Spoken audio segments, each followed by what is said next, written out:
Well, hello everyone. I have made it safely to Jerusalem. I have left the Neve Shalom, Wahat Salam,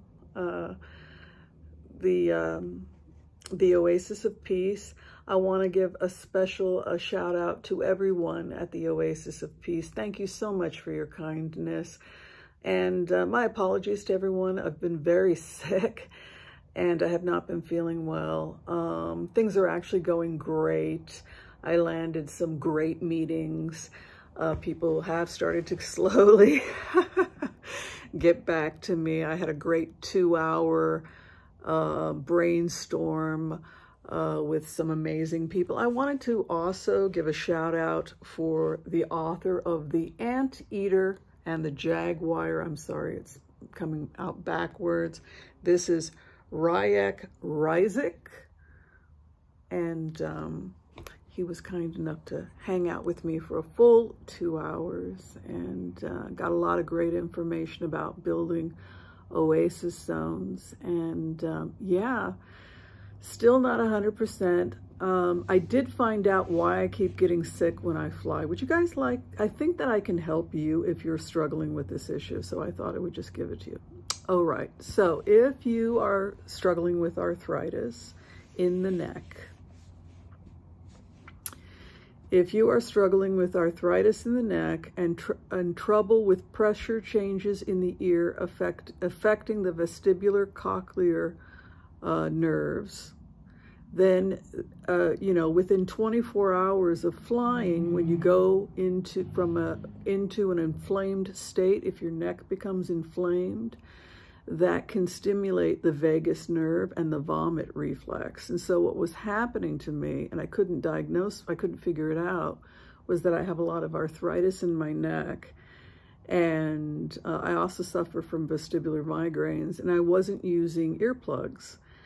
And I wasn't using a neck brace. And so I was bang, bang, bang, bang for 20 hours, bang, bang, bang, with these micro inflammation of the neck area, and then pressure changed, boom, boom, boom, in the ear. And, you know, eventually you're going to get inflammation maybe 12 hours after the flight, because it takes a while for your body to develop the inflammation. And the inflammation around your vagus nerve induces gastroparesis, vomiting, you know, all kinds of problems, migraine.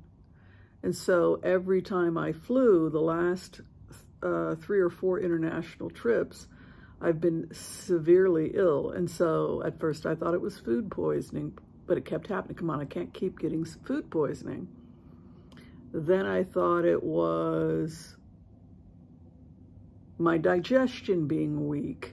So I brought ginger, and still I was vomiting.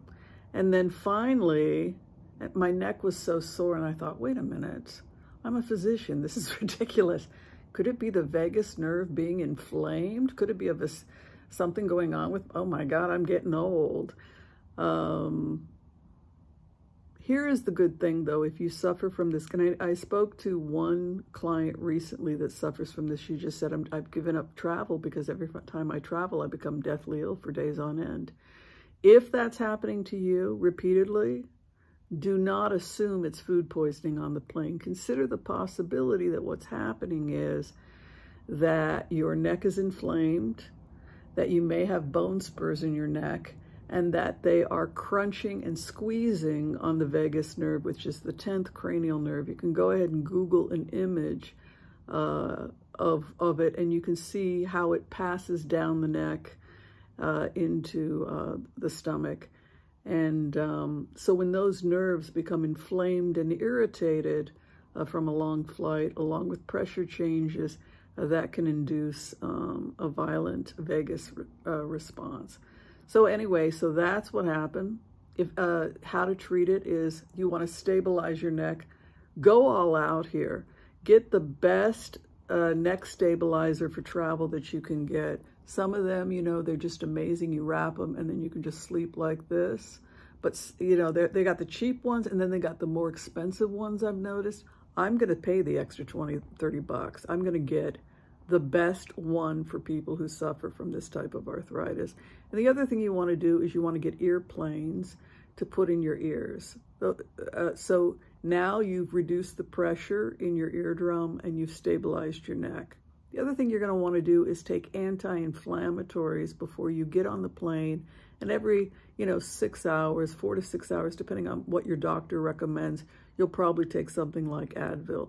You want to have something light in your stomach, of course, before you take it. You want to stay hydrated, so make sure you do eat. Don't overeat, but you want to make sure you have a little bit of food. You might want to bring your own snacks. Take an anti-inflammatory like Advil, and every 4 to 6 hours, always with a little food in your tummy.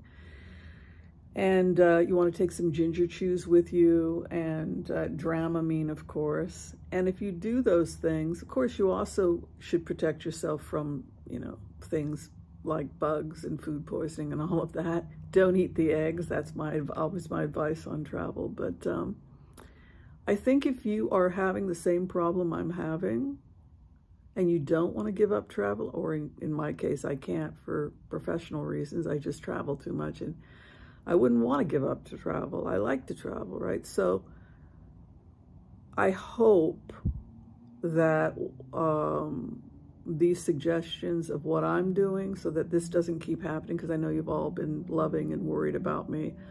And it has been difficult. It's been a very difficult trip. I care a lot.